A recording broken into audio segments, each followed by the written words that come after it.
ನಮಸ್ಕಾರಗಳು. ಕನ್ನಡ ಕೊರಳು. ಸ್ವಾಮಿ ವಿವೇಕಾನಂದರು ಭಾರತೀಯ ಯುವಕರಿಗೆ ಪ್ರೇರಣೆಯ ದೀಪದಂತಹವರು. ಅವರ ಮಾತುಗಳು ಜಗತ್ತಿನೆಲ್ಲೆಡೆ ಬದುಕನ್ನು ಬದಲಿಸಿದೆ. ಇಂತಹ ಮಹಾನ್ ವ್ಯಕ್ತಿಯ ನುಡಿಮುತ್ತುಗಳನ್ನು ಇಂದು ನಾವು ಕೇಳೋಣ, ತಿಳಿಯೋಣ, ಅರಿಯೋಣ. ನುಡಿಮುತ್ತುಗಳು. 1. ಉತ್ತಿಷ್ಠತ ಜಾಗ್ರತ ಪ್ರಾಪ್ಯವರಾನ್ ನಿಬೋಧತ. ಎದ್ದೇಳಿ, ಜಾಗೃತರಾಗಿರಿ, ಗುರಿಯನ್ನು ಸಾಧಿಸುವವರೆಗೆ ನಿಲ್ಲಬೇಡಿ. 2. ನಾನು ದೇವನನ್ನು ಕಲ್ಲಿನ ದೇವಸ್ಥಾನಗಳಲ್ಲಿ ನೋಡುವುದಿಲ್ಲ, ಬಡಜನರ ಸೇವೆಯಲ್ಲಿ ನೋಡುತ್ತೇನೆ. 3.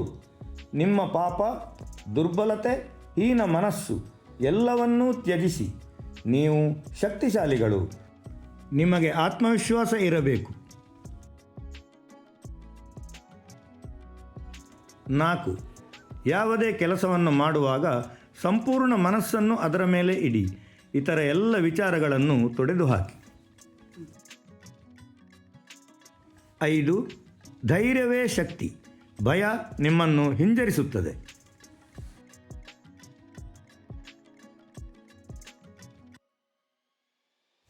6. ಒಬ್ಬ ವ್ಯಕ್ತಿಯ ಯಶಸ್ಸು ಅವನು ಎಷ್ಟು ಸಲ ಸೋತು ಮತ್ತೆ ಎದ್ದು ನಿಲ್ಲುತ್ತಾನೋ ಅದರಿಂದ ನಿರ್ಧರಿಸಲಾಗುತ್ತದೆ. 7. ನಮ್ಮ ಜೀವನದ ಅಂತಿಮ ಗುರಿ ಆತ್ಮಜ್ಞಾನ. ದೇಹ ಮತ್ತು ಮನಸ್ಸು ಆ ಸಾಧನೆಗೆ ಉಪಕರಣಗಳು.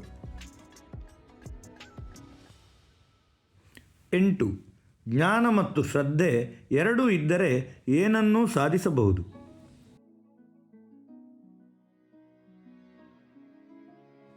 9. ಸ್ವತಂತ್ರತೆ ನನ್ನ ಜೀವನದ ಉಸಿರು.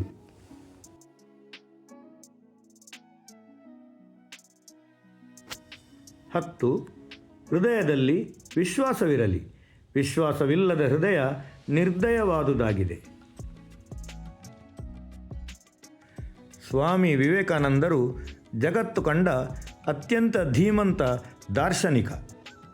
ಅವರ ಮಾತುಗಳು ಜಗತ್ತಿನಾದ್ಯಂತ ಲಕ್ಷಾಂತರ ಜನರ ಬದುಕಿಗೆ ಸ್ಫೂರ್ತಿಯಾಗಿದೆ. ಇಂದಿನ ನಾವು ತಂದ ನುಡಿಮುತ್ತುಗಳು ನಿಮಗೆ ಸ್ಫೂರ್ತಿ ತಂದಿದೆಯೇ? ನೀವು ಮೆಚ್ಚಿದ ನುಡಿಮುತ್ತು ಯಾವುದು? ಕಮೆಂಟ್ ಮಾಡಿ, ಶೇರ್ ಮಾಡಿ. ಧನ್ಯವಾದಗಳು.